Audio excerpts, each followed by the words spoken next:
Ladies and gentlemen, I know you've missed us. We had to take a long week break, but we are back, and we heard that you loved week number 4, Summit Point, so much. We're returning once again. Now, in week number 4, it was a Jefferson circuit. It was the mile-long circuit. But today, we are going to increase things. We're going to double the odds, double the length, and make it doubly better. Welcome to Summit Point, the full version, the big version, the largest track. My name is Brian Schubert. Drew Ackers will be joining me today. My friend, what a lovely day. Happy Thursday. I appreciate it, Brian. Love being up here in the booth with you guys. You guys are always great when it comes to chatting on these Formula V broadcasts, and happy to be taking the spot with you today, Brian. I mean, it's going to be great to see how these drivers can compare from last week. You know, a longer circuit. For sure. This is going to be a little bit more tricky, I would imagine, but we'll see how they fare.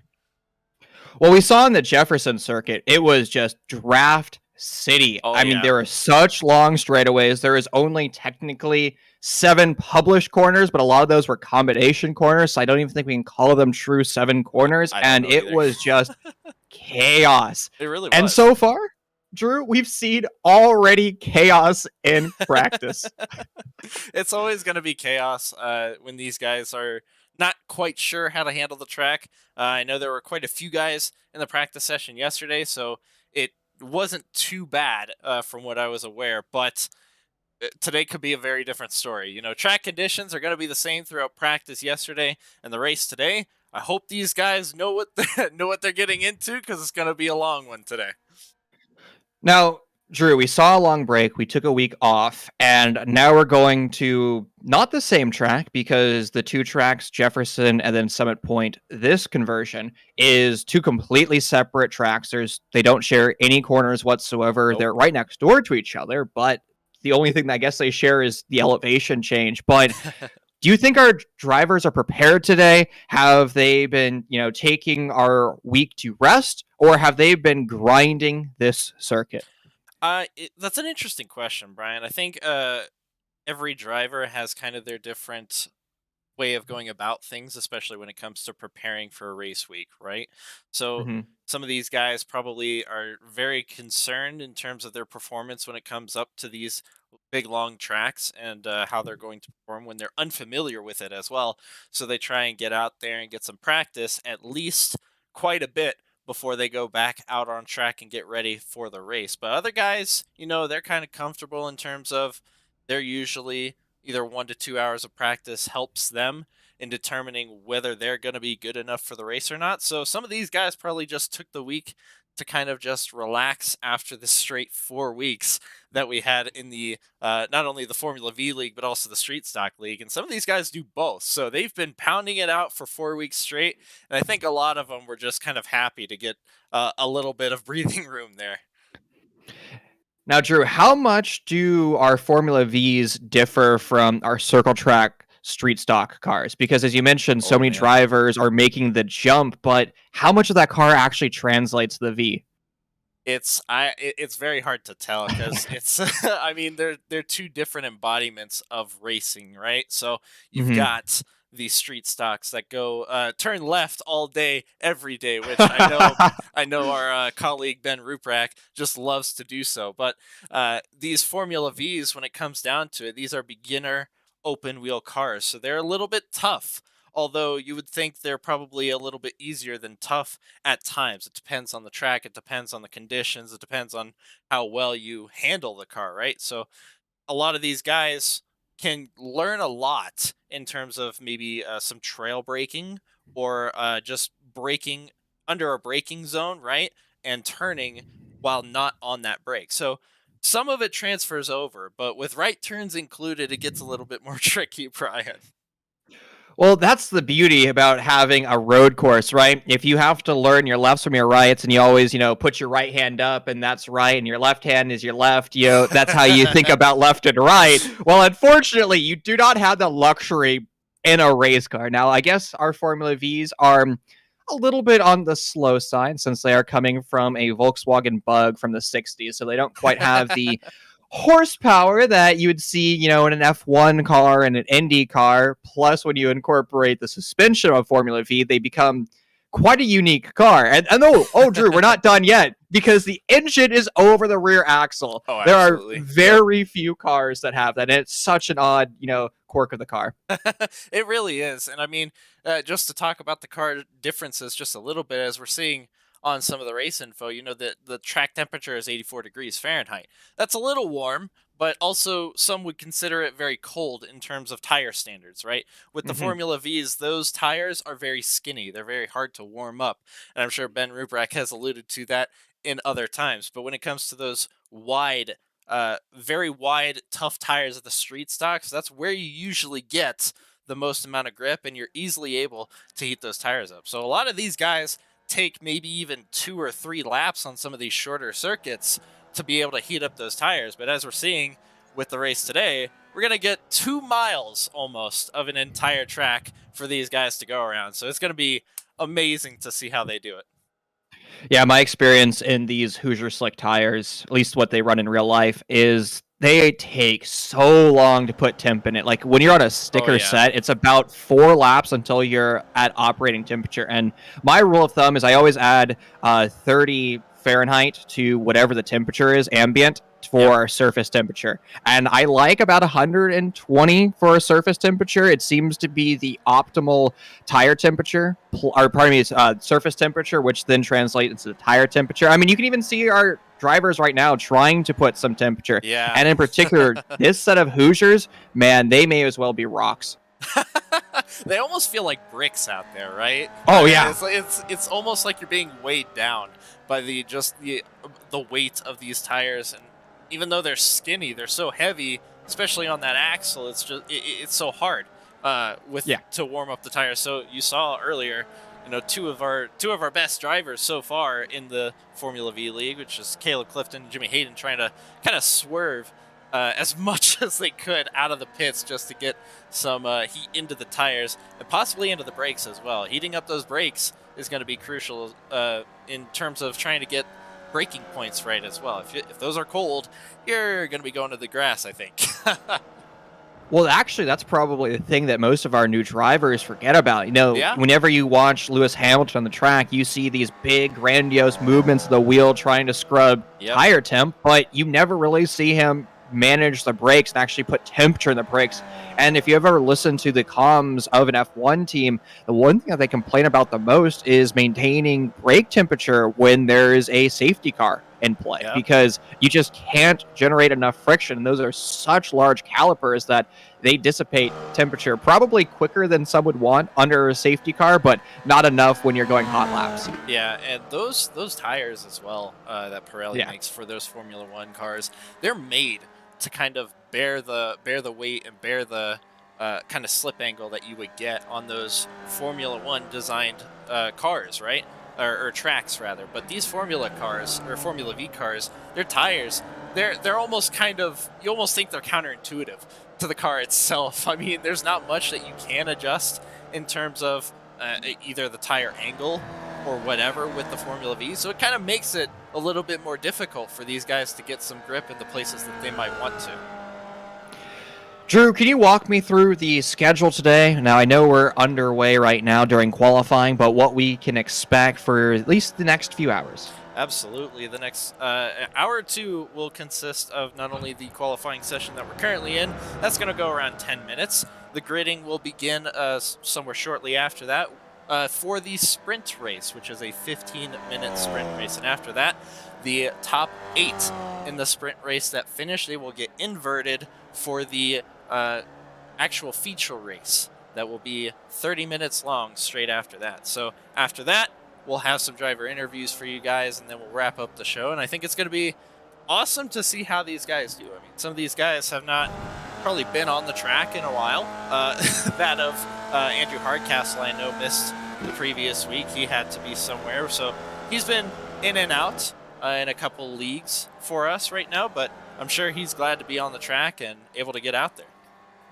Well, our driver is already starting to blitz the scoreboard right now. Caleb Clifton currently in our lead spot, but it's just qualifying. We're still pretty early on. There's about 5 minutes left, so halfway through the session. And Drew, let's actually hop on board with the current leader of Poland's. We kind of break down this 10 corner track.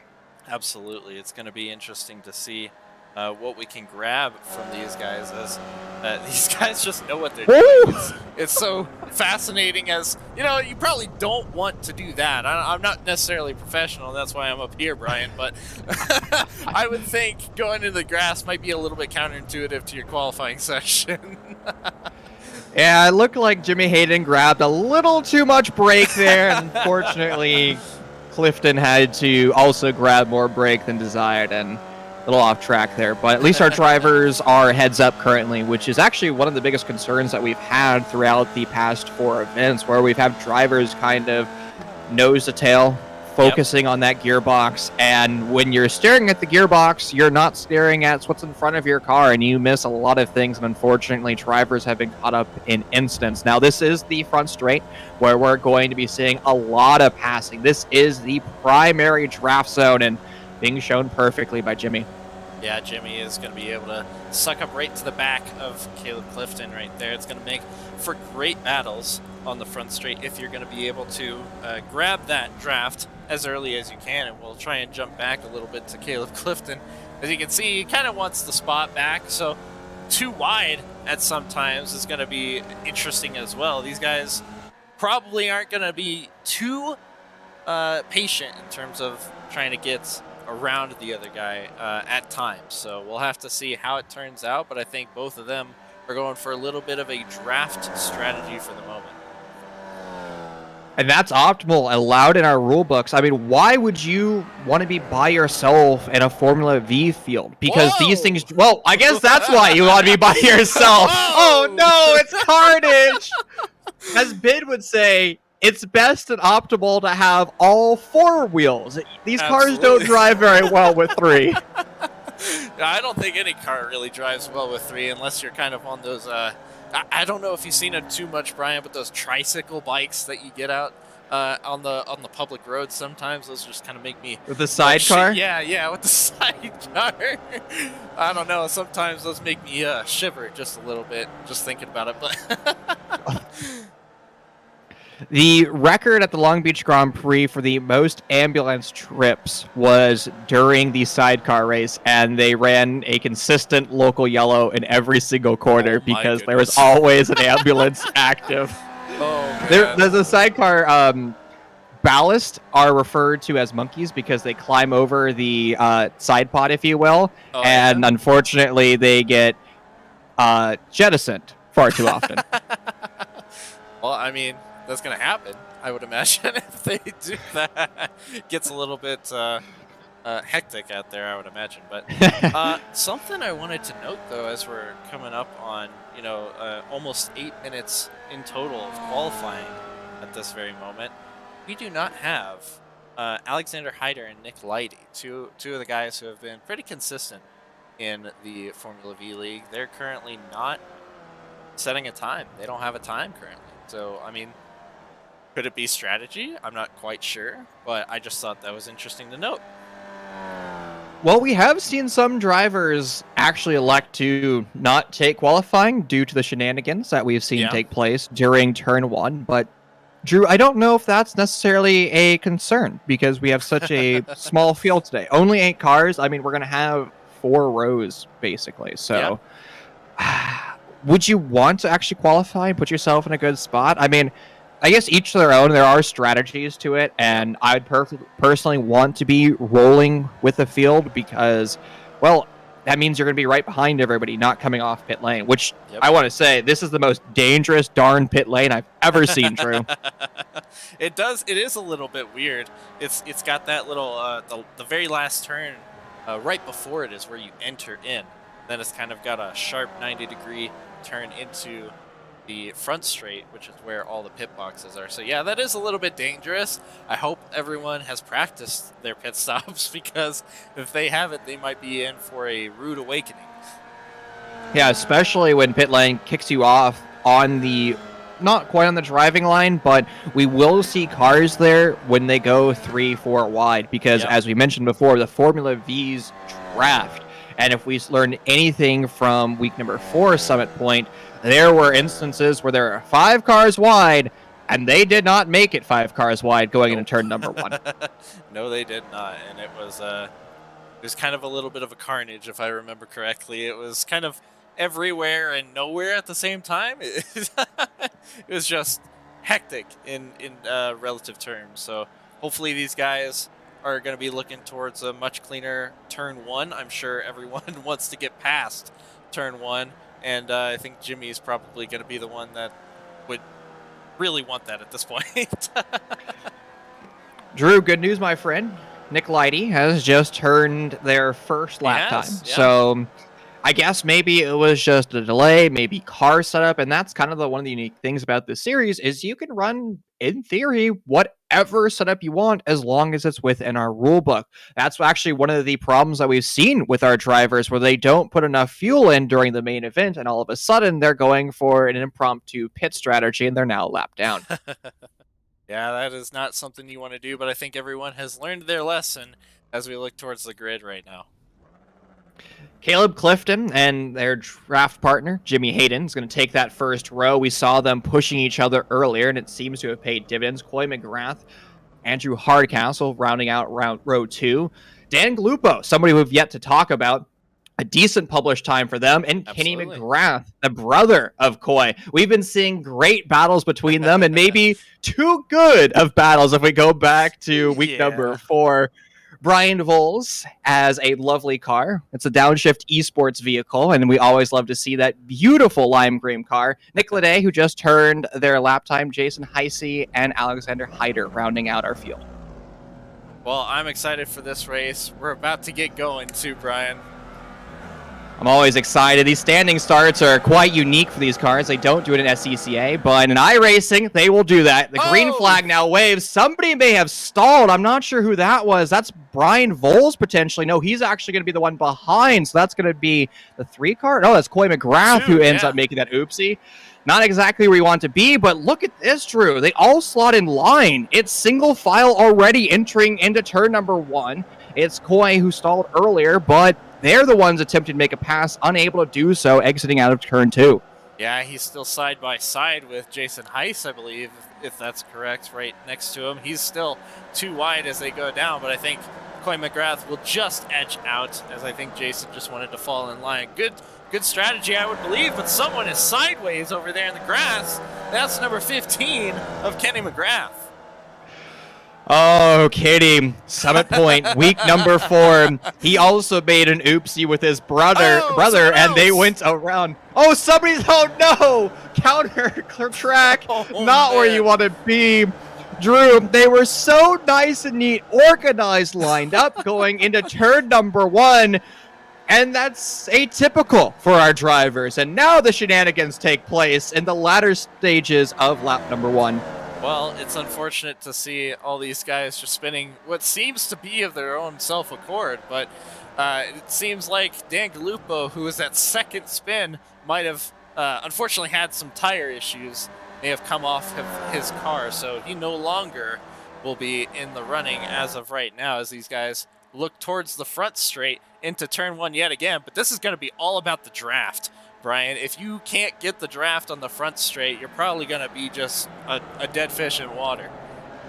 What a beautiful pass from Jimmy Hayden. Full driver's right, almost touching the grass, and went around both Hardcastle and Clifton to cede that first place spot, Drew. But it's only lap 1. This is a 15-minute long race. And if you love what you see, ladies and gentlemen, expect it for the remainder of this time. This 2-mile-long track, it has so many long straightaways that our cars will be constantly battling, and still single file 3-man race for first place.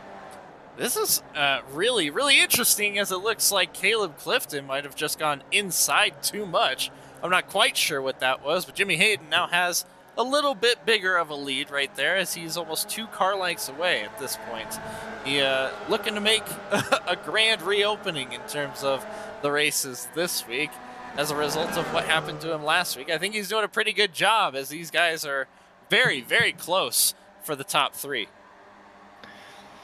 defensive line for Jimmy Hayden. He's going to be able to keep that, but that's going to be at the cost of speed. Now slower on the main straightaway, and he's going to be cannibalized through the draft attempted defending line, and he's now going to go once again full driver's right, and this is allowing Hardcastle and Clifton to go on by, but all of a sudden back up the track. A lot of movement from Jimmy Hayden. He's going to be able to hold that spot going back into turn number 1. Well, I think it was a nice defensive line that he took. It kept Caleb Clifton from trying to move over, as he knew Andrew Hardcastle was just going to shoot up the outside right there on that straight. So great decision from Caleb Clifton to try and just keep where he is at this very moment and let things come to him as needed. Patience is key, because you still have so long left in this race. Battling is going to burn fuel, it's going to burn tires, and it's going to allow the field behind you to start to catch up. I mean, Brian Voles currently in the 7th spot, now in the 6th spot. I mean, he was so far behind, well over 5 seconds only a few laps ago, and now they're within... Actually, I guess still now 5 seconds due to that spin. Unfortunate. They're still within 5 seconds, so that's good for him.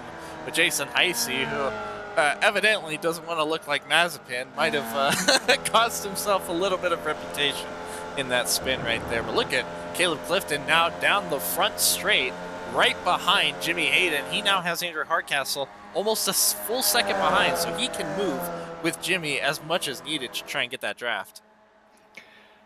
Nose to gearbox. You can push in these cars. You just have to be able to do it right. You have to put that nose exactly on that gearbox, because if you don't, you're going to damage the fiberglass portion of that nose, and it's going to just turn into a concave half semicircle, and it's going to basically become a parachute at that point. And it is just not going to be fast at all, so you're going to have to constantly stay in that draft. You will never be able to be that lead car. Jimmy Hayden doing a wonderful job of showing exactly how to push. And, well, Hardcastle, they were falling off, but they've been able to grab another half second back. And this is the opportunity where these 3 drivers just need to communicate amongst themselves, since they are currently in a Discord call, and say, hey guys, look, I want to be top 3. So let's be good friends right now and just push each other so the 2-car McGrath doesn't catch us. And that's the thing, too, is that these top 3 guys are going to be near the very bottom when it comes to the feature race. The sprint race will invert them as soon as it comes around, and I know these guys want points. I know they desperately want points, so they got to work together to try and get as many points as it looks like Jimmy Hayden kind of got a little bit squirrely right there. I'm not sure if that was because of a bump or not, but yeah, as you said, these guys have to work together if they want to maximize their potential finish.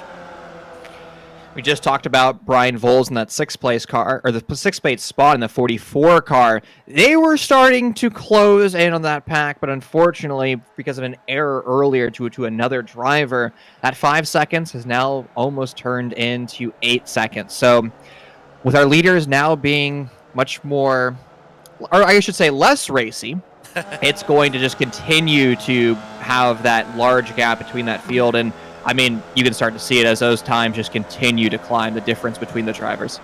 Yeah, and looking at Andrew Hardcastle's view, he's got a great view of exactly what's in front of him. He's just got to wait it out, make sure he stays in the draft. He just has to take every advantage that he can. He knows that right now, probably doesn't want to push the pace, even though he could have it. But very well right now, he is just hanging with these guys and keeping very close. So I think he's using that to his advantage. Now, I want to talk about the latter portion of that field, particularly Kenny McGrath, who's currently sitting in that 8th place spot. Due to our inversion, he actually might be in the best spot to find the most points when we go to the feature race. Since with that inversion, he'll be on the pole, essentially. Now, since all of our drivers, all of the main 8 drivers that you see are competing for the championship, if the 15 car says, you know what, I can't really compete right now just due to the spatial differences, maybe I want to sit in 8th and then find myself on the pole and then actually race and capitalize on the most points for the feature race. You know, that wouldn't be a bad strategy, Brian. I mean, it was something that we were actually kind of surprised when he came out in terms of his times and his racing ability last week in week 4, or 2 weeks ago, sorry, at this point, when it came to the Jefferson circuit here at Summer Point. So, I mean, it's not out of his reach. It's not out of his reach to do well, especially on these tracks. So if he's practiced this just like he has with the Jefferson circuit, I think he could very well be in a great potential, like you were saying. Now, it's interesting when we look at qualifying and practice, the times our drivers are running are practically identical. In most race scenarios, you're just not going to see the qualifying time. Now, if you're looking at like IndyCar F1, they're changing trim, they're changing their downforce, they're running less fuel or more fuel, depending on how you want to look at it. Right when you're in a race, you're going to try to go fully topped off, but in qualifying, when you're running 3 or 4 laps, well, you're going to try to run minimum fuel, so you're at your lightest. But our drivers right now are turning almost identical qualifying laps. I mean, the best time that we saw in practice was a 28.65, and right now in the race, it's a 26.92, both turned by Jimmy Hayden. Yeah, and I think Caleb Clifton is also best in that as well. They've matched it, and I think a large part of it is mainly due to the fact that this setup, as well as the draft, as we're looking right now, Caleb Clifton will take the lead on the outside of Jimmy Hayden. I think he just kind of wants to get a lap lead right there, and I think he took it very advantageously on that front straight. But like I was saying, qualifying allows you to get that draft due to the open qualifying that we do have for the Formula Vs and the street stock. So I think that could partially play into what we're seeing with the identical times, Brian. Moments away of catching the back end of the field right now for our 3 leaders. Clifton is going to be the first car to take that. And now Clifton has to be kind of calculating preemptively, almost through prescience.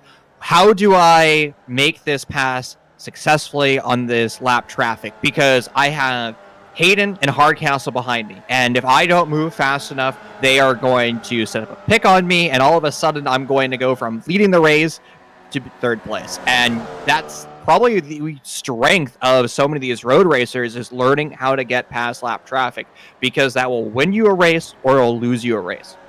Absolutely. And you know, Caleb also, with just under 5 minutes to go, is probably thinking, you know, how am I going to battle these guys when it comes to the front stretch? Right now, doing a great job to even put a gap between him and Jimmy Hayden, as Jimmy has to fight off Andrew Hardcastle behind him. But as we're seeing, continuing to stay in line down the front straight. I mean, he's got to make sure that he does everything as calculated as possible to make sure he pulls out with that front line advantage, because right now, 4 minutes and some change to go, plenty of stuff could happen.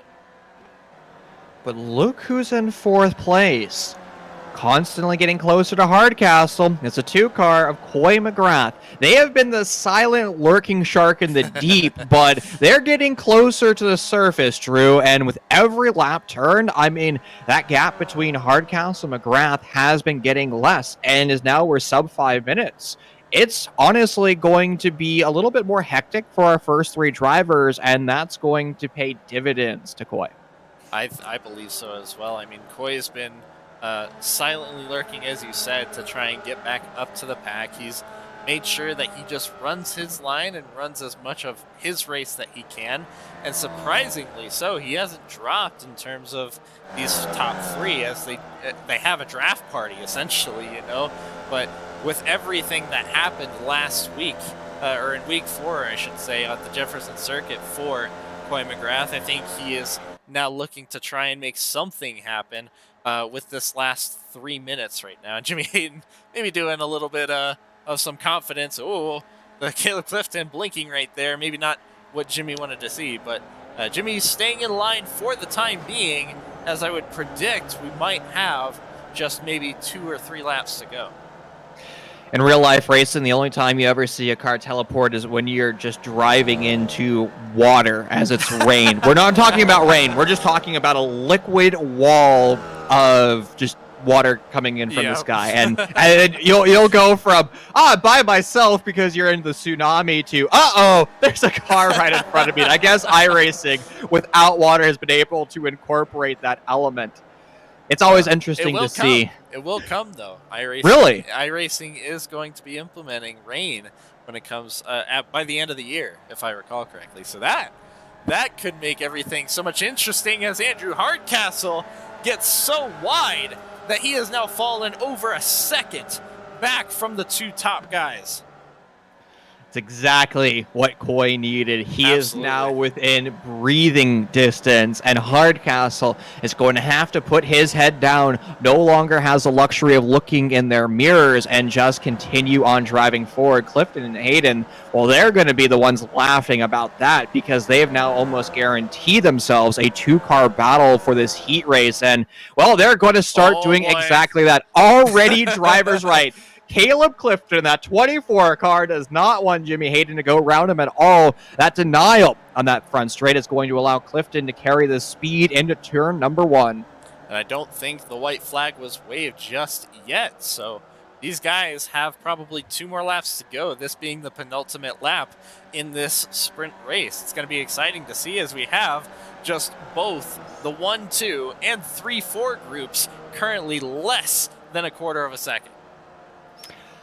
Drew, this is what I love to see. We talked about our drivers being patient for the 15 minutes. Well, now there's now 14 minutes left, and you may as well try it. Coy underneath climbs the curve, doesn't make it happen, though. That's going to slow him just slightly, and now Hardcastle pulling on the exit, but too much brake from Hardcastle once again is going to allow Coy to suck back up. They're going to be on the front straightaway momentarily, and the run that we see from the 2 car is going to potentially be enough to take them down that front straight. Possibly so, but even Caleb Clifton and Jimmy Hayden now almost a half a second back as now Coy goes down the inside of Andrew Hardcastle leading into the last turn, takes the position, and will look to keep it as the white flag is waved for the final lap of this sprint race. Another defensive line, but Coy is now the one in the defense. Full driver's right. Now he has to make the decision coming into turn number 1. How much angle does he want right now? He's going for a very low angle corner. It's going to be the optimal line for Hardcastle, but won't be able to do it under braking. Coy washes up though, and Hardcastle underneath into turn 2. It's Hardcastle going for it, and I believe he's been able to do it, Drew, but it's going to be another left-hander. It's Coy's opportunity to get him back into this braking zone. Side by side once again. It has been 3 corners, now into the 4th side by side. This is beautiful showing of racecraft.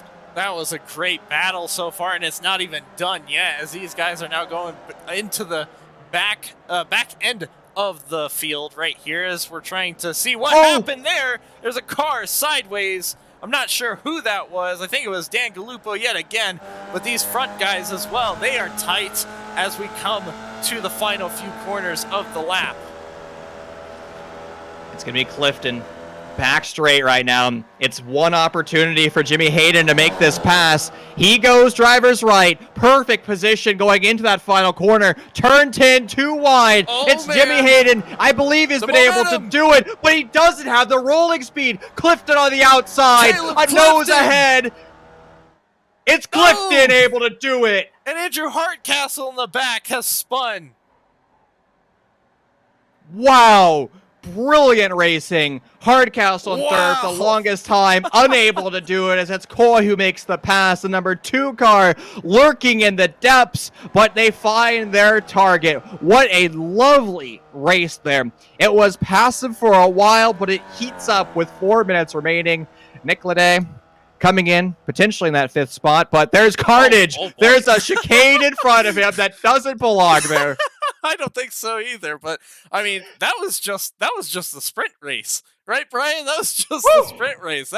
We're not even to the feature race, the full 30 minutes, and we got a great finish out of those guys. Unbelievable racing, especially from the 3 and 4 guys of Coy McGrath and Andrew Hardcastle. That was a great side-by-side battle with some great switcheroo moves, and I mean, I couldn't have said it better myself, Brian. That was some great racing, fantastic racing, if I have to say so myself. But we'll take some of this time while we are waiting for the drivers to get warmed up for the feature race to mention our sponsor for the entirety of the series of Formula V League, and that is Needham Designs. Needham Designs making liveries not only for Downshift Esports, but for the entire iRacing community. He's been great in terms of trying to replicate the real-life liveries that you see on all these tracks that you find in iRacing in real life. So if you have a paint that you have dreamt about and you want to put on real cars in these sim racing drives that you do, make sure to check out needhamdesigns.uk/discord so you can start your own livery with him today. Drew, is it at all possible to hop on board with Brian Voles, who is actually rocking a Needham Design car right now, just so we can see how beautiful it is? That would be a fantastic idea. I think we'll do that. Man, that is one of my favorite cars, just because it's a Downshift Esports livery, which has that lovely neon, and here it is right now on board with them. I mean, that is such a beautiful color. Now, when I wanted to paint my race car, I wanted it to be just highlighter yellow like this, or highlighter green, just so it's in your face, and it's just like you can spot me from like 20 miles away. Whoopsies.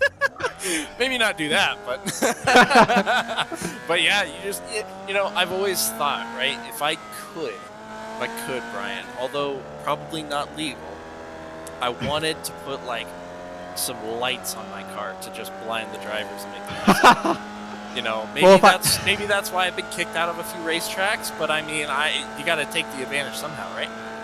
I mean, if you run IMSA or any of the production-based cars, or even the prototype cars, right, you do have the lights if you're running Endurance Series, so you can just, you know, flash, you know, people. When I was doing the Long Beach Grand Prix flagging, everybody, even, like, it would just be BM, like bad manners, where you just flash somebody. You're racing for position. This is class racing. And the DPI cars will just be, you know, hitting each other with the high beams just to troll. Like, it is the greatest BM. If the same thing if you're tuning in to like a CSGO broadcast or a Valorant broadcast and you see both teams just, you know, bad-mouthing each other the entire time, flashing your high beams is the only thing you can do in racing. I mean, yeah, the IMSA series and those tracks are the only ones that I haven't been kicked out of yet, so maybe I was just looking at something. That imply that you have to go there first, though, right? Well, let's take a look at the grid to see what we've got in today's feature race, as Jason Heiss actually taking the 8th spot in the sprint race, so he'll get the first spot in the pole position for the start of this feature. Kenny McGrath getting that 2nd place spot. He'll be on the outside of turn 1 when it comes down to it. We'll see if he can take an advantage there. Brian Voles, Nick Lighting, that 2nd row.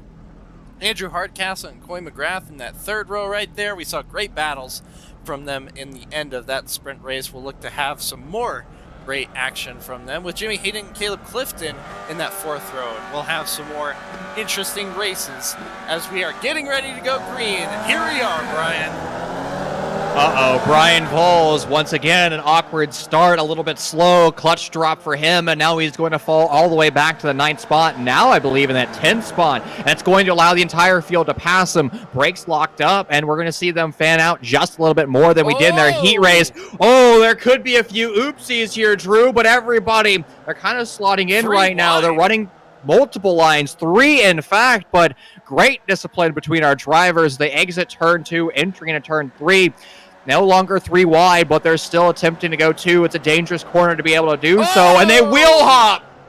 Oh, heartbreaking mistake. One of the problems of Formula Car, those wheels are exposed, and sometimes you can get just a little bit airborne. Yeah, and I think that might have been some contact probably somewhere as well. We'll see if there's anything from race control on that. But yeah, I think some of these guys were just kind of dispersing into different lines into turn 1. I think they were kind of not necessarily expecting the leader to be as maybe slow into that corner as he was, but he was taking it cautiously as he needed to, you know, with everyone behind him maybe trying to get an advantage. But Kenny McGrath currently holding his own in that top spot, with his brother just kind of looking straight into his rearview mirror. Uh-oh. We've been here before, Drew.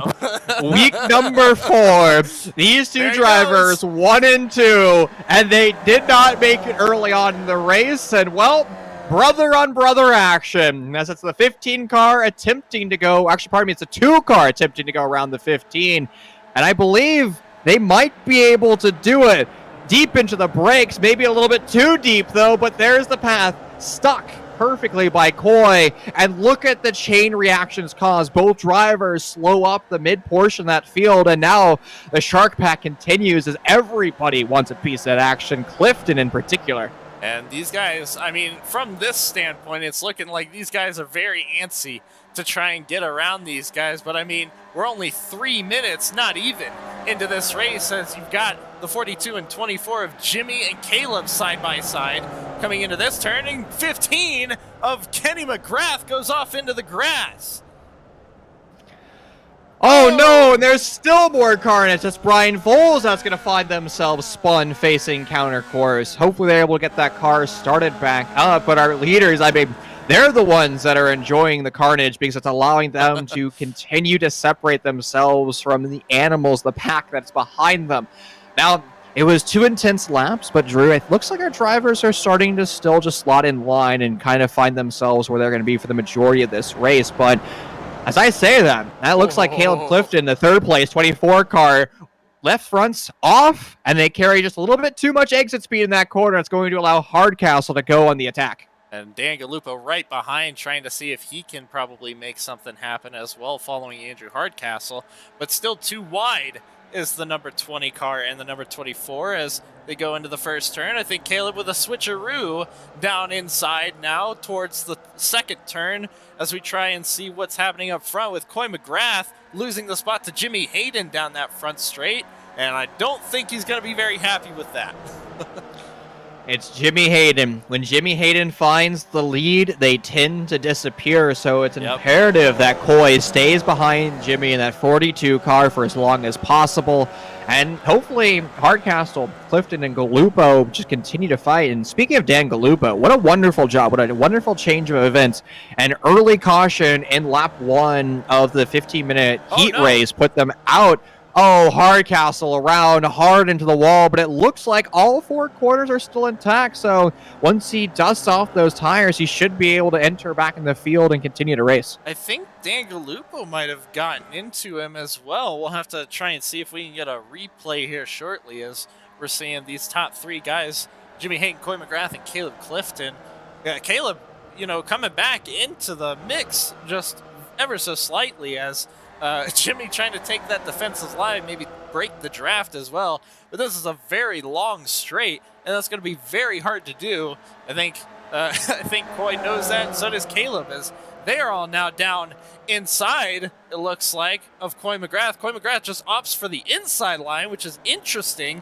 But Caleb, trying to take the position, can't quite get the exit speed right there, and I think he'll try and look to do something on turn 2. The thing is, Drew, every single time we see our drivers heavy braking in a turn number 1, they are losing rubber. Those tires are going to degrade faster, and you're not going to have the ability to do that as we get to the latter stage of this race. So it's really an opportunity cost. How much is battling right now worth it, particularly on your tires? Honestly, I would say it's not worth it because these things, as we mentioned, are kind of bricks, but once they fall off, they are gone. And you are correct in that. Andrew Hardcastle still trying to fight in terms of trying to get his pace back up to speed after that spin that we saw earlier. But Coy McGrath has now taken the lead on the inside. We're going 3 wide down this penultimate corner, and Jimmy Hayden now falls back to 3rd. I think Jimmy Hayden just backed out of that corner because he's going to find himself the better run going onto the main straight. There's no point in going 3 wide. You're just going to be that loser. And that smart lift from him, I mean, he has the draft now on the back straight. He can go around McGrath in that 2 car if he elects, and there he goes. A little bit of a big movement. Now, I'm assuming we're just going to be seeing Jimmy do this just so he can continue to be where he's at. He doesn't want to make a movement, but again, we have to go back to the tires we were just talking about. When you do those big, grandiose turns, I mean, you are dropping rubber. You are. And, I'm not quite sure if he's just trying to keep his tires up to temperature. I don't think he was, in any instance where they would have fallen down in terms of the temps, but in terms of him, it looks like he's just having fun, too. Like, he is content with where he is. He knows that there is a lot of race left, 23 minutes and some change left to go. So he's got all the time in the world, and he's sticking with these top 3 guys, only less than half a second away from Caleb Clifton, who currently leads. I'm not sure about the Formula Vs and iRacing, but the ones that you see running SCCA, they tend to have radiators mounted on the sides. And if you're in the draft, especially two like that, where you're the third car in line, you're going to be running hot. You have to hop out of line. In spec racers, we tend to run about 3 laps. And then if you're still drafting, you're going to have to do something because you're going to blow a motor. Now, again, I don't know how iRacing is going to be calculating that temperature, but it is something that you just have to be mindful of. Now, our cars today, there's an ambient temperature of 84 degrees. That's not particularly all that hot, so we're going to probably still see the motor sitting about 220. That's at least what the spec racer Ford operates at. So we'll just have to see if that becomes a problem, because we do see our drivers constantly hopping out of line, and that seems to be the only explanation I have currently. Yeah, I'm not quite sure either, but I think we'll try and take a replay of what may have happened in terms of the view of Andrew Hardcastle getting around. So this was a couple laps ago. The number 20 fighting with Caleb Clifton in that position. Now he just gets wide. Well, Dan Galupo also gets wide there, so that's where I got my confusion set. But yeah, nothing that Andrew Hardcastle could do once he got into the grass there. Too much rolling speed offline. Now, absolutely, we talked to a development. Coy McGrath is gone. He's currently third. He is currently third. I'm not sure. He's third place right now. He is very slow as well. I'd have to imagine there's some kind of spin. And right now, the leader and second place are currently separated by 2 seconds. Well, I wonder if it's going to be another one of these incidents. Now, if we go back to week number 4, the Summit Point on Jefferson Circuit, we saw this take place more than once. We did. And somebody would be in the lead by a mile, and then all of a sudden, there would be shenanigans, and everybody would be back on top of each other. Now, if we look towards the mid portions of the field, particularly Galupo down to the 15 of Kenny McGrath, I mean, there's only 3 seconds separating those drivers, and that's going to be an excellent battle. And speaking of that, it's almost the 15 car of McGrath around Hardcastle. Yeah, he looked towards the inside there, but I think just backed off very, very cautiously in terms of what he was trying to do there. I'm not quite sure if he was just uncomfortable with it, but it didn't look like it was an optimal line regardless. But we're going to try and see if we can get a replay of what might have happened to Coy McGrath as we were trying to talk about what happened previously. Oh, looks like curb climb. Yeah, maybe curb climb, or maybe Jimmy Hayden got into the back of him. We'll try and take another look. Caleb, this is Jimmy Hayden's perspective right here. Take a listen. Oh, he did touch him. Yeah, I think he might have touched him, but I think you were right on that curb climb. It was I think that primarily had to do with everything, honestly. So that now separates Caleb Clifton, who currently leads the race, from Jimmy Hayden by more than 2.5 seconds at this point.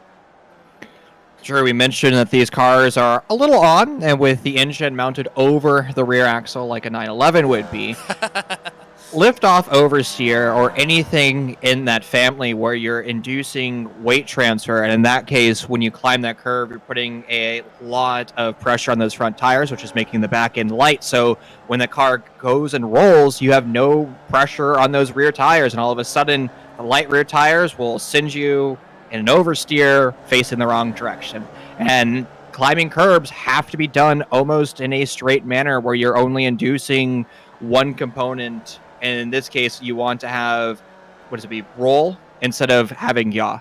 Yeah, the roll would help in terms of, I think, cornering speed, if I recall correctly. That yaw is just going to be, as far as I know, the angle, right? I could be wrong, and that's why I'm commentating. So pitch is up and down, roll would be left to right, and yaw is going to be like the sliding.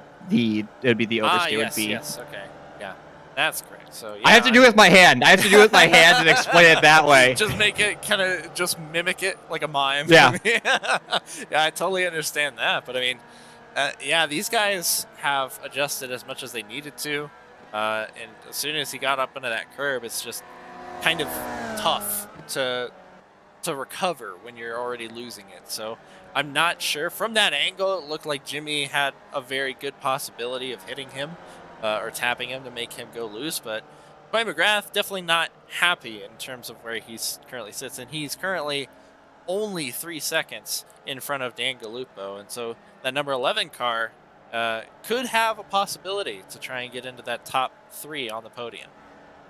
Again, going back to Jefferson Circuit, week number 4, anything is possible. Absolutely. We saw a larger lead between what we now from first place to second place in week 4, and it was blown due to one mistake. Yep.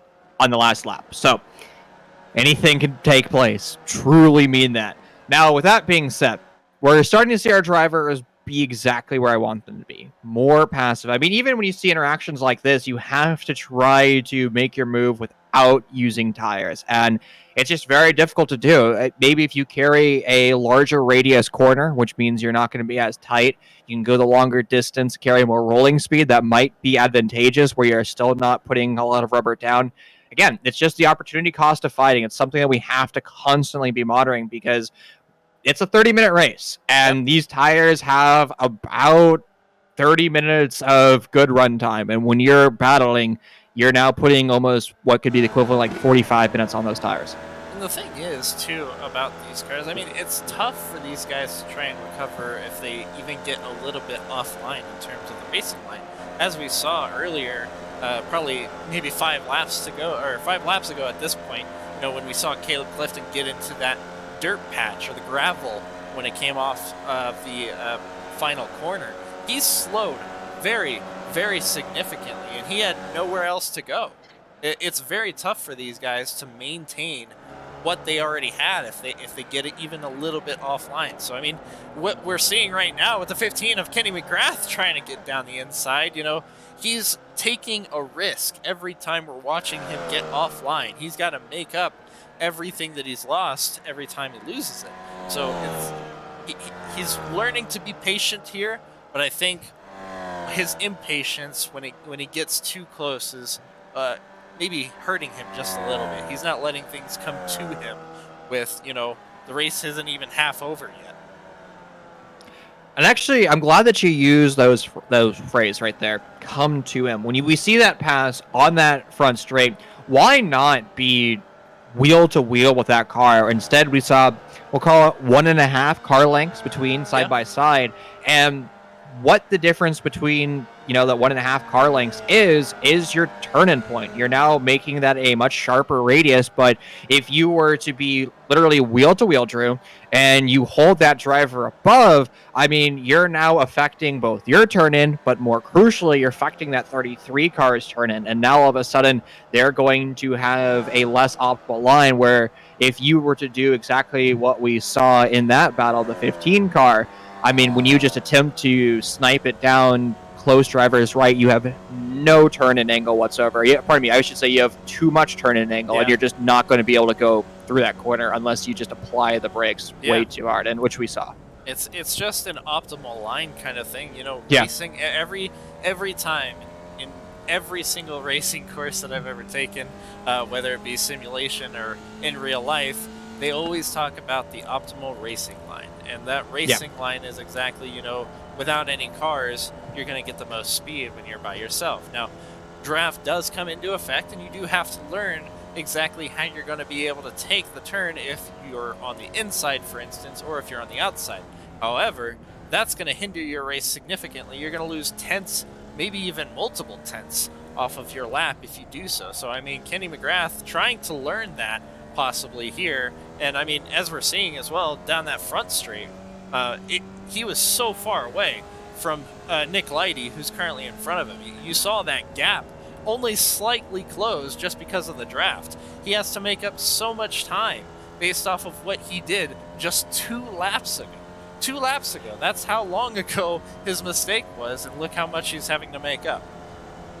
I'm actually glad that you brought that point up because I had this debate, I believe it was Donut Media a while back ago, the difference between a racing line and a driving line. To me, the racing line is actually the slowest of the lines because it's the optimal for racing, where, as I call it, the driving line or the qualifying is the optimal line for qualifying, which makes it the fastest line. Because in a race, most of the time, you're just not going to have the luxury of running the big arcing corners, which tends to be the fastest, because if you do so, well, you're exposing your underside to getting passed. And that's why if you look at any form of motorsports, the racing line, the line that they run in racing, is different than the line that they're running in qualifying. Now, again, you could point fingers at it's the trim difference that they're running in qualifying. It's a fuel difference, which is true if you're looking at the upper echelons of professional racing, but it is also the fact that they just don't have to worry about being passed. Yeah, absolutely.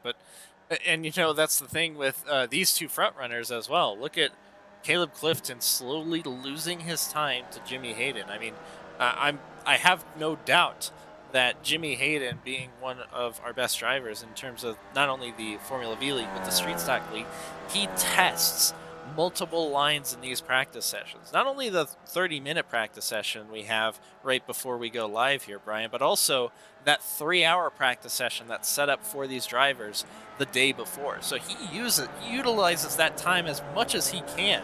And look at how much he was losing, or how much he was gaining to Caleb Clifton. Caleb, as far as I'm aware, has practiced a few lines, of course, with the drafting that we were seeing in the practice session, or in the qualifying session, rather. But I mean, the way that you were talking about the different racing lines, you're never going to use one line the entire race. That's an even more interesting point, talking about the testing the lines, something that you really don't have full luxury of in real life. Now, of course, whenever I go to a new track, I will just try to go full driver's right and simulate a pass, or driver's left, depending on what it is, and see what the traction is, and watch how the marbers change over the course of our practice and whatnot, and kind of log that in my mind. But here in iRacing, I mean, you truly have the luxury of sending it on every single line. You almost get more options to test different things, where in real life you're limited at what you can do. You just kind of poke your nose down there and you say, all right, there's light marbles here, so this is going to be viable up until halfway, then it's just going to be impossible, and so on. I mean, if you watch any professional racing, going back to like IndyCar, F1, I mean, you can see drivers doing that in their formation laps. They'll be kind of in weird lines, and you'll be like, why are they doing it? It's a sighting lap. I mean, that technically what those laps are called are sighting laps for that exact reason. Absolutely. You are not wrong in that aspect in the slightest, of course. You being an actual racer and me being someone who's just sitting behind a camera all day, it's that luxury that maybe gets some of these guys as well, not only in our leagues, but just across the iRacing platform in general. You have that luxury, right? So you take advantage of it.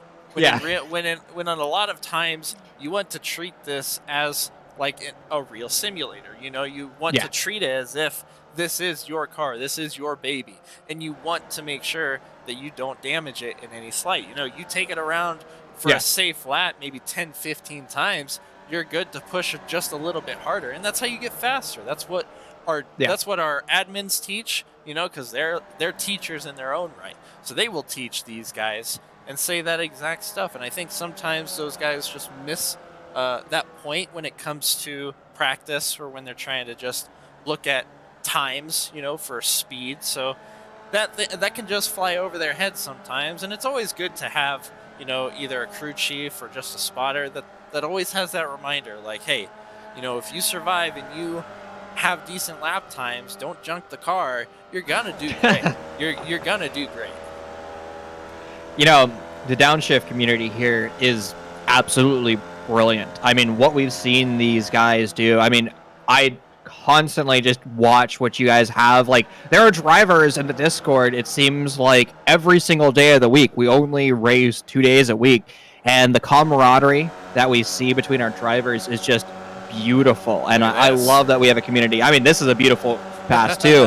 The 15, McGrath, Kenny, I think he's got him. I think he does too. He's just got to make sure that he brakes correctly here. It doesn't go too far. Oh my goodness, almost sideways into that lap, or into that corner, as a successful overtake for Kenny McGrath for the very moment. Now he looks towards trying to make up some kind of time to Andrew Hartcastle, who currently just a little under 6 seconds away. Now, Drew, this is our first race that we've had 0 cautions other than local yellows be thrown. are we going to have drivers actually go into the pits and fuel? Because even some of our drivers from previous weeks who've increased their fuel load have run out in their last few laps, and they've also been trying to cut their fuel in the car, knowing that there's cautions going to be thrown. But we've yet to see a caution, and these guys have been going full tilt the entire time, and I'm concerned that these cars are starting to hit fumes. That's a great concern that I hadn't even thought about yet, Brian. So I'm glad you mentioned it. I mean, we have seen some of these guys, especially, who we're watching right now, the 15 of Kenny McGrath. He was one of those guys that near the end of week 4 on the Jefferson circuit had to be pushed across the line by some of his colleagues and competitors just to even get across the finish line because he ran out of fuel on the back straight. Look at this attempt by Nick Leidy as well. On the inside, too wide into this corner, trying for the switcheroo, I think, is the number 15 of Kenny McGrath. Can't quite get it done, and into turn 3 they go. A great move by Nick Leidy. But yeah, great concerns there, Brian, and I don't know. I that would be a betting man's game right there. That was beautiful racing between our drivers, and what I love is they're giving racing room. Sometimes in the Formula V series, there needs to be a little bit more racing room. I just need like a millimeter, man. If you have a millimeter, that's enough for both cars to exist. I mean, that just shows when we have good drivers, like we look at the sharp end of the stick, Clifton and Hayden. And speaking of that, duo ship, look who is back challenging the lead again. Hayden is back in town. The boy is back in town. That's not a surprise to me, Brian. I'm not sure if it is for you, but I knew not at all. He was closing every lap, and just to get to this point, it's gonna be a two driver battle. Probably a great shootout for these final few laps. 6 minutes to go, around a minute 27 each. I think we're in for probably 4 or 5 more laps. Jimmy Hayden crashed out in week number 4 going into turn number 3. He just carried a little bit too much speed on cold tires, and unfortunately he was collected in an incident as a result. But so far, it is a completely different week for him, and I love that we're just having battles across the field, whether or not it's the front runners or other drivers that could be at the front end of the stick. Look at this battle still going on between Kenny McGrath and Nick Leidy. Nick Leidy staying in that position right now, 6th position on that outside into turn 1. Great stuff from both of them as they are just respectful in every aspect of the word when it comes to this race right now. Looking at the lapped traffic as Jason Heiss currently sits right in front of Caleb Clifton, letting these two guys battle it out by themselves. I think that was a great decision. Perfect way to lift. Was not a problem whatsoever. And now, now he gets behind and can go for the draft. It's an opportunity for him to learn and see what Clifton and Hayden are doing lap-wise, how they're setting up their car, where they're braking. Now, unfortunately, Downshift, I don't believe, is going back to the circuit at all this season. So this is something that they can apply to future races, though. Yeah, absolutely. I mean, some of these other tracks that they're going to be part of when it comes to the rest of the series this season is going to be, Okayama Short. That's going to be a very technical track. It might not be necessarily what these guys are probably expecting, as it kind of looks like a boot, kind of like a Minecraft boot. It's just like a. You mean our Daytona Banana from week number 1? It looks similar to that, but I mean, that short track is going to be very technical for these guys, and not to be disappointing in the slightest, is going to be Scuba Circuit, the 1000 and 2000 circuits. It's going to be similar to Summit Point Full, kind of like this. So. Great stuff to see in those weeks, but I mean, probably the most technical track on the calendar that we're going to see, Charlotte Motor Speedway and the Legends RC Long track, which is going to be week 9. That's going to be kind of tough, Brian. I'm not sure how they're going to handle it, but it's going to be a lot of trail braking. It's going to be a lot of making sure your braking points are on point and making sure that you can get the draft wherever possible. If it is a trail-breaking circuit, man, our drivers will find the ultimate test. These cars, as we mentioned earlier, they only really accept one input. And if you're trail-breaking, you're inducing pitch as well as roll when you enter into that corner. And with liftoff oversteer being a factor, and again, the engine and transmission mounted over the rear axle, I mean, they will go around. They'll snap around super fast. And while the Formula V, Drew, is a beginner car, honestly, it is a really difficult car to drive because it doesn't translate well to other series where if you're to drive any production car, you can hop into a Corvette and be able to drive it because you can trail brake. But in these things, trail braking 99% of the time sends you the direction. And there are sub tracks. So like if we look in Southern California, if we look at Willow Springs, Buttonwillow, and Auto Club, there are corners where these cars will trail brake, and it separates the good drivers from the bad drivers because doing it well means you're fast. Doing it badly means you're facing the wrong direction. Yeah, there's no question about that. And, something we just saw, a great move by Kenny McGrath on that front straight, keeping it in tow up until he very much needed to take the position. Now almost pulling a full second away. But look at this battle up front. 2 minutes to go, Brian. We haven't seen a pit yet. And, I mean, like you said, these cars are difficult. These guys are handling it like they've been doing it for years. These guys have just been able to tear this circuit apart inch by inch, and they have not faltered in any sort of the word. But Jimmy Hayden, I think it's just kind of a Jaws theme playing in his mind right now as he's just lurking on Caleb Clifton, waiting for his time to strike.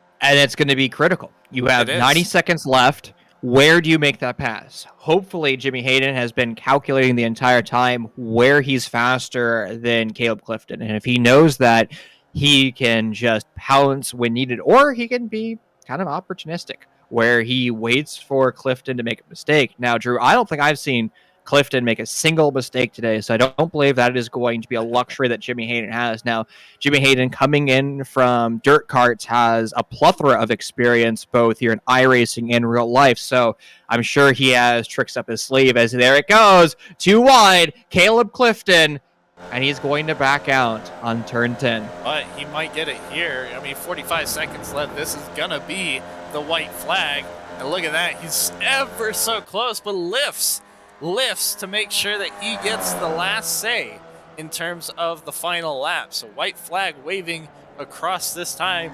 I mean, it's anyone's game. And as you've said, I don't think Caleb has faltered in any sort of the word. He hasn't made a mistake yet. It's just Jimmy has been better and faster in terms of pace.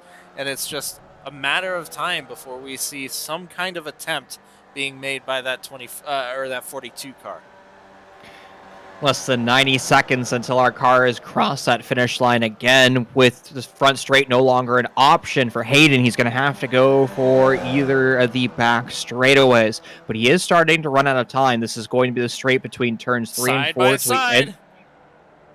And unable to do it. No, he does. He washes goodness. out with the over-under. Unfortunate. We talked about the run to turn 3 and 4. Jimmy Hayden, he capitalizes, but he now falls back. The distance now 0.3 of a second. Jimmy Hayden, though, is closing once again. One more opportunity, and that's going to be between turns 9 and 10, and that's going to be quite a pass if it does take place. The draft, though, is going to help him tremendously right at this penultimate corner. He's going to wait, though, for this turn, as you know Caleb has faltered here, and we're seeing this final lap come to a close as the checkered flag is waved. Jimmy goes side by side. Caleb Clifton, can he hold on? He does! Caleb Clifton across the line, 1/100th of a second ahead of Jimmy Hayden.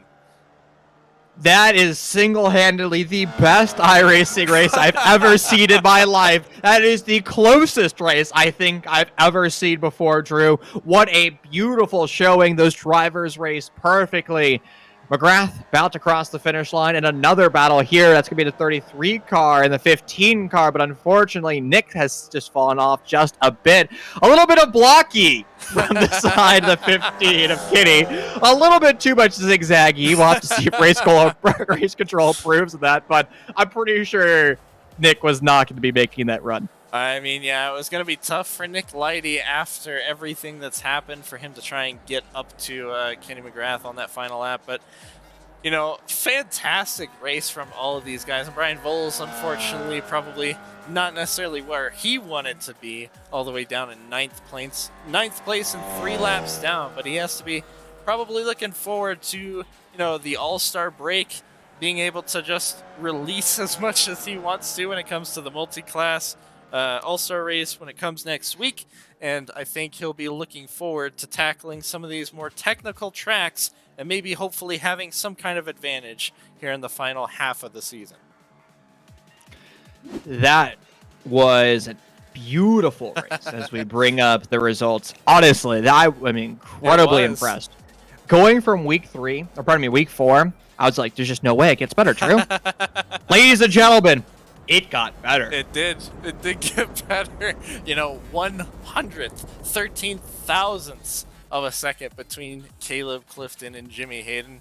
That is all that was needed to decide a winner. And I mean, you have to hand it to Jimmy. I think he had the strategy going in, right, to where he was going to be able to try and get as much of an advantage as he could on that back straight, or on that front straight rather. He just waited too long.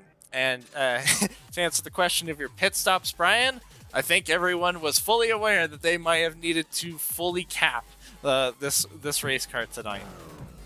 Now, after 21 laps, Drew, are we expecting an air show? Are we going to go space shuttle status again? I look at this and I'm kind of either scared or I'm just going to wonder what's happening as we're going to see. Drew, hold me. Through. I'm scared. Hold on tight, Brian. We're going for a ride. I'm not sure what kind of ride it is, but we're looking at something here. These guys always having so much fun as well. I love it. I don't see any jumps yet. I haven't heard anything from air traffic control yet. We gotta wait.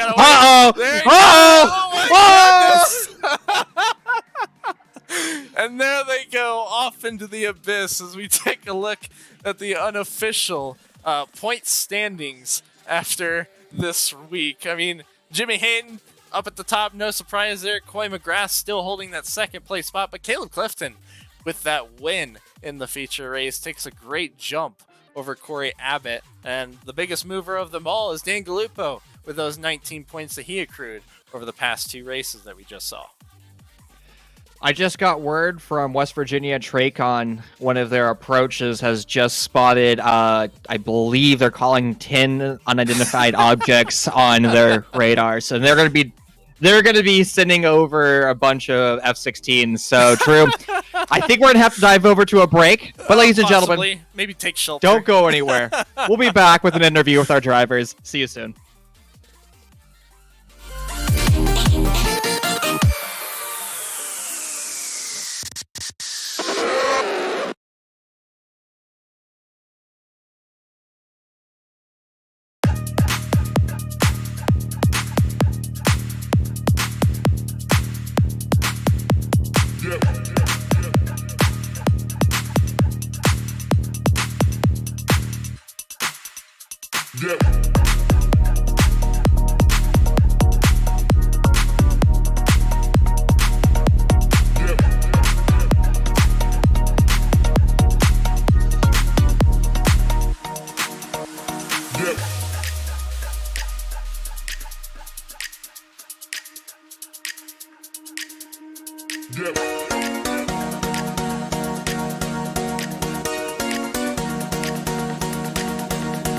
Predatory freshness, 1, 2, we the bestest. We the best. Predatory freshness, 1, 2, we the bestest. We the best. Predatory freshness, 1, 2, we the bestest. We the best. Predatory freshness, 1, 2, we the bestest. We the best.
We the best, yeah. We the bestest. Yeah. Yeah. We the best, yeah. We the bestest. Yeah. Yeah. We the best, yeah. We the bestest. Yeah.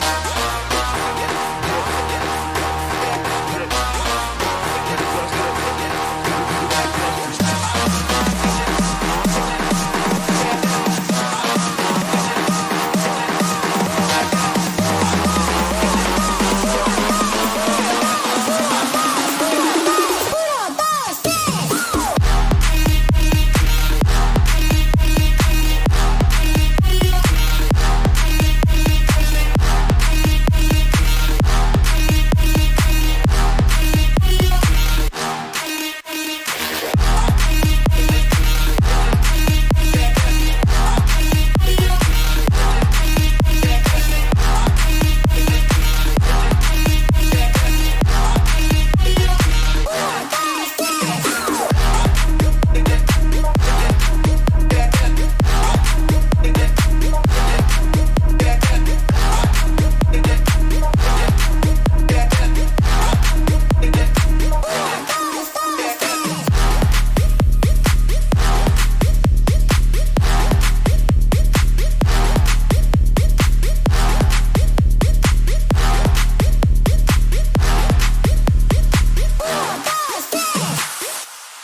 Oh boy, ladies and gentlemen, I have to recover after week 5 because week 4 was brilliant, but week 5 somehow just gets better and better. Well, depending on who you ask, and I think if you ask some individuals in this call right now, week number 4 didn't quite go the way they wanted. And speaking of those individuals, we have the best talent that Downshift has to offer. At least 4 of those drivers. Nick Leday in our 8th place spot, Coy McGrath finishing 3rd, Jimmy Hayden in 2nd, and of course, Caleb Clifton, the 24 car that finished in 1st place after that beautiful final lap hold-off of Jimmy Hayden. Of course, Drew will be joining me once again.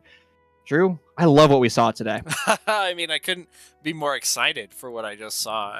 It was great final lap battles in terms of the heat and sprint race, as well as the feature. We had a fantastic race overall. Dare I say phenomenal, Brian, but I mean, we also had some scary moments, including when F-15s decided to fly over us and we had to take shelter just for a slight second before we came back live. Now, Caleb, Mr. 24 car, I want to start off with you. Since you won today, I think you've earned that honor to be the front man in the first interview today. What were those last 3 laps like as you just saw Jimmy Hayden get closer and closer and then start to challenge you, and you had to be super defensive in that final lap? Well, for most of the race after the incident between the 42 and the 2 car, Jimmy was just outside the draft, and I was trying my hardest to keep him just outside of that bubble, but I think it was around lap 17, 18 maybe. I made a mistake into 1, and he got within 1.1 seconds, and I knew at that point it was just going to be whichever one of us could outdraft the other on the last lap. So I was wondering if he was going to try something different than he did in the heat race, and he did. He dove it into turn 5. He went a little deep, so I was able to cut back, but then I went deep in 6, so it ended up being about as close as it can get on the line, which I guess makes for good racing and good entertainment. But I'm just stoked that I had a good weekend all around for once. Yeah, I mean, it seems like you and Jimmy kind of were hitting it off as draft buddies when it came to the qualifying session and a little bit in the practice session when we saw right before we went on the air. But I mean, you know, how critical, I guess, was that in terms of having Jimmy beside you, trying to help you in terms of qualifying, maybe trying to get some practice tips, or, you know, that qualifying time eventually helped you and you performed very well. So, I mean, what was your preparation up until today? I mean, you know, the usual. We ran the practice session last night and started figuring out some things about the car on this track. And yeah, I mean, I guess you guys saw us drafting. We kind of just decided that we probably could do something like that and benefit both of us. And it did end up benefiting me 4 thousandths more than Jimmy. I kind of felt bad because I was following him. But yeah, I mean, we're just pushing each other, and to be honest, I think Jimmy was the faster driver today overall, but due to that incident in the earlier race and some the way this circuit is, it just ended up rolling in my favor at the end. Now, Caleb, what is it like when we invert the field where you go from almost the front row to the back row? What is it like having to drive through a field because you made the most on-track passes today? It's definitely scary. There was a whole lot of lifting, and I think I caused somebody else wheel damage going through turn 2. We were 2x2 inside lane checked up hard, and I had to weave, and I think unfortunately I may have net coded somebody. It was real stressful for a second. I thought my race was over. But I was just happy to get through the field relatively quickly. I mean, we had a small field, so it wasn't anything insane, but it was definitely kept me on my toes until I think it was the end of lap 2 when me, Coy, and Jimmy kind of broke out. Well, Caleb, Mr. 24 car, thank you so much for that. I mean, your race today was phenomenal. The week 5 performance was by far the best that we've seen in the Vs. Now, Jimmy Hayden, moving over to you, I have a technical question for you. Now, starting things off, when we were in the early stages of the race, we saw you in 3rd place, and you were weaving up and down the front straightaway. Were you just trying to continue to put temperature in your tires? Were you trying to grab fresh air, or were you just having fun with your comrades? Well, the technical answer to that question would be, I kind of gave Coy and Caleb my answer there. I was just trying to pass time. We had 30 minutes left. I was just Fair having fun. I mean, there's nothing wrong with it. It's a long day. Yeah, I mean, fair enough. You I was like, got- I'm not trying to get too close to these guys right away, so I'm just gonna hang out. I mean, yeah, you kind of played it perfectly. Not only, I guess maybe that factored into how you were approaching this race. I mean, 30 minutes, long time. 15 minutes is even a long time sometimes when it comes to these cars, and this is kind of a track for these cars. But, it was almost like you were kind of just lurking ever so slightly every single lap when it came to the finale of the feature race, and you were right there. I kind of said to Brian, I was like, I don't know if Jaws music is playing in his head right now, but I think it would be very fitting.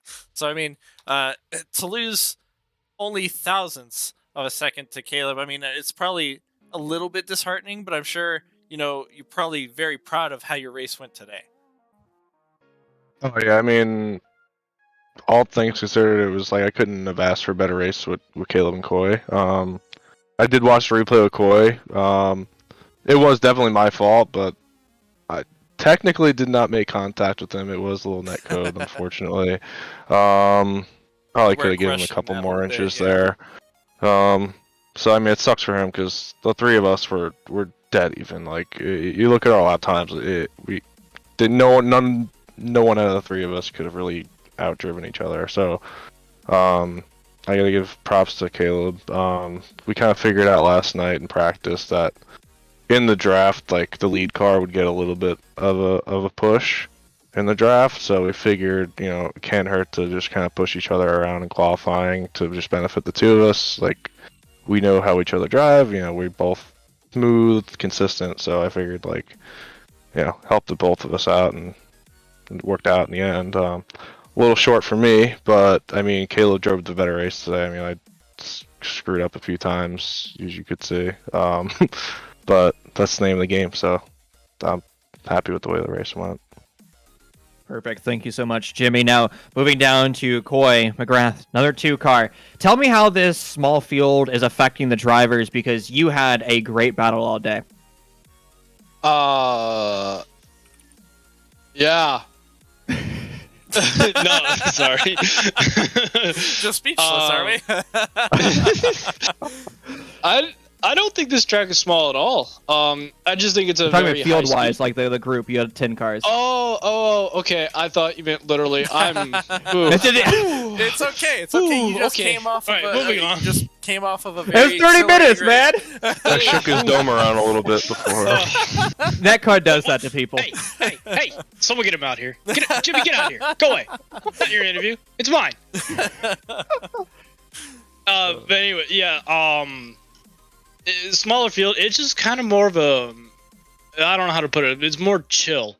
It just doesn't feel nearly as stressful as you throw 20 cars on the field. It's just things get hectic, and you're always on edge. With as many cars as running today, it felt more laid back, I guess. At least for me, I didn't really have to.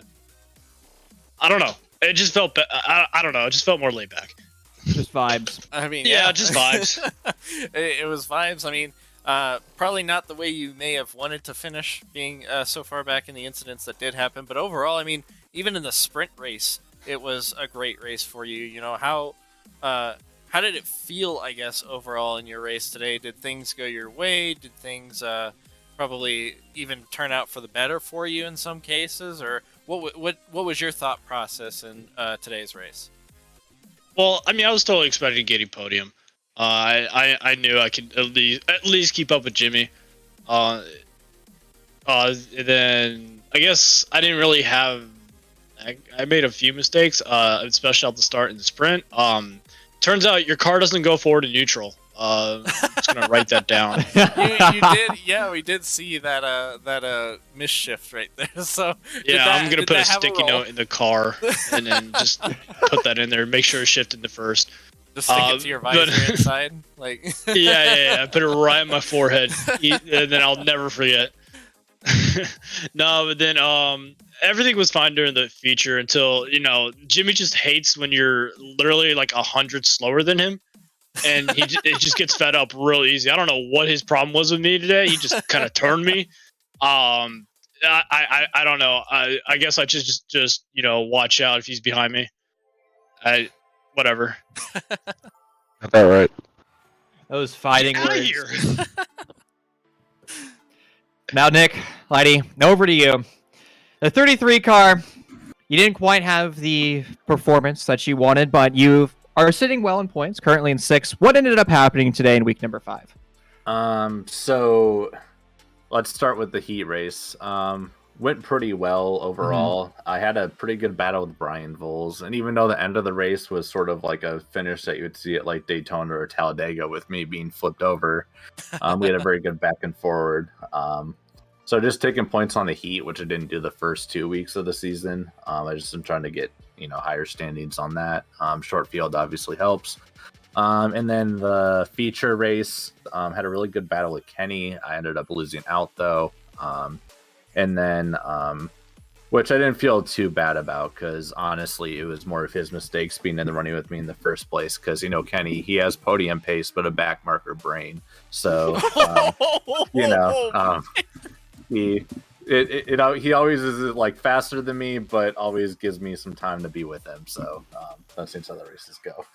Oh man, I mean, yeah, I was gonna comment just how great your battles were whenever we were fixing on you. You had great battles with Brian in the heat race that we catched a little bit of, but I think we were able to catch way more of your battle with Kenny McGrath when it came to the feature race. You guys had a great back and forth. Was there any communication going on? Because I mean, you guys kind of stuck with each other quite often, and I know Kenny was dropping back a little bit sometimes whenever he was making those mistakes, but it seemed like you just had the car under control. You didn't seem to make any sort of mistakes, and maybe was a little cautious towards Kenny. I'm not sure, but that's just how it seemed from our view. Yeah, so I had some opportunities to pull ahead, but over braking turns 1 and 5 was a big problem for me today. Mostly the things that Kenny and I were saying to each other was just each of us saying to the other person, "Don't kill me, don't kill me, don't kill me." That's really all it was. And then just giving each other the space and respecting who has the rate the outbreak and stuff like that. That's really all it was. And yeah, we didn't hit each other or have any real incidents in the race itself until when we were doing the rocket ship. He kind of broke my car, but that's why I threw the fun little dig at him a little bit. But yeah, the number 33 Yoshi car was a better car than I drove it today. But it overall was pretty good. My goal this season, taking 5th in the standings would probably be the equivalent for me taking 1st. That's kind of what I'm shooting for. I know I'm within like a point of 5 through 7. There's a very close season points battle right now that I'm in. So that's my goal, is to win that. Yeah, you are very close. And you know what? I don't think you'll have to answer to any ATC towers when it comes to the rocket ships flying under a UFO radar. So I think you escaped with a little bit out there. Right. Nick, Coy, Jimmy, and of course, our back-to-back Summit Point race winner, Caleb Clifton, the 24 car. Gentlemen, thank you guys so much for stopping on by. And ladies and gentlemen, the Formula V series at Summit Point, the back-to-back doubleheader has now concluded, and it's been some of the best racing that we have seen. Now, if you want to make your car look that much better, make sure you stop by Needham Designs for all of your iRacing needs, whether or not it's your helmet, your driving suit, or your actual car. Needham Designs will be able to make it lovely in every single livery that you could possibly imagine. Make sure you stop by needhamdesigns.uk/Discord for more information and how you can find yourself your next new livery. But until next time, friends, stay safe, stay well, and we'll be back with you November 4th.